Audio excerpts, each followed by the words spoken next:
আসসালামু আলাইকুম। কী অবস্থা সবার? সবাই কেমন আছেন? সো বরাবরের মতনই একটি নতুন ভিডিও নিয়ে আপনাদের মাঝে চলে আসলাম। সো ভিডিওটি দেরি না করে শুরু করা যাক। Let's start.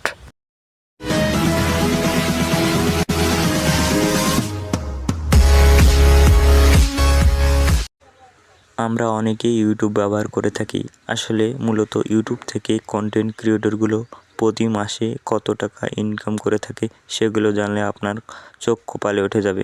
এটাই বাস্তব। I love you. বর্তমান ইউটিউবের জনপ্রিয় কন্টেন্ট ক্রিয়েটর হলো নাসা ভাই বিনোদন। মূলত নাসা ভাই বিনোদন প্রত্যেক মাসে ইউটিউব থেকে $12.4K অর্থাৎ বাংলাদেশি টাকায় প্রায় 10 লাখ টাকার মতো ইউটিউব থেকে ইনকাম করে থাকে। ইউটিউবের মধ্যে আরেকজন জনপ্রিয় কন্টেন্ট ক্রিয়েটর হলো আজাইরা পাবলিক।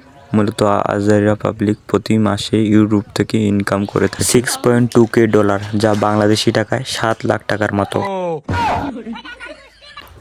এর মধ্যে ইউটিউবে আরেকজন জনপ্রিয় কন্টেন্ট ক্রিয়েটর হলো রিপন মিয়া। রিপন মিয়া মূলত প্রতি মাসে ইউটিউব থেকে প্রায় 40,000 টাকার মতো ইনকাম করে থাকে। এটাই বাস্তব। I love you. বাংলাদেশের কাপল ব্লগার হিসাবে নুসরত জাহান অন্তরা এবং রাকিব হোসেনকে তো আপনারা সবাই জানেন। মূলত রাকিব হোসেন আইডি থেকে প্রায় প্রতি মাসে ইউটিউব থেকে 1 কোটি টাকার মতো ইনকাম করে থাকে তারা। ইউটিউবের আরেকজন জনপ্রিয় কন্টেন্ট ক্রিয়েটর হলো তহিদ আফ্রিদি। তিনি প্রতি মাসে বাংলাদেশি টাকায় প্রায় 2 লাখ টাকার মতো ইনকাম করে থাকে। এগুলো মূলত আমি সোশ্যাল ব্লেড নামে অ্যাপ্লিকেশন থেকে করেছি। সো কিছুটা কম এবং বেশি হতে পারে। ভিডিওটি ভালো লাগলে একটি লাইক এবং চ্যানেলটিকে সাবস্ক্রাইব করুন।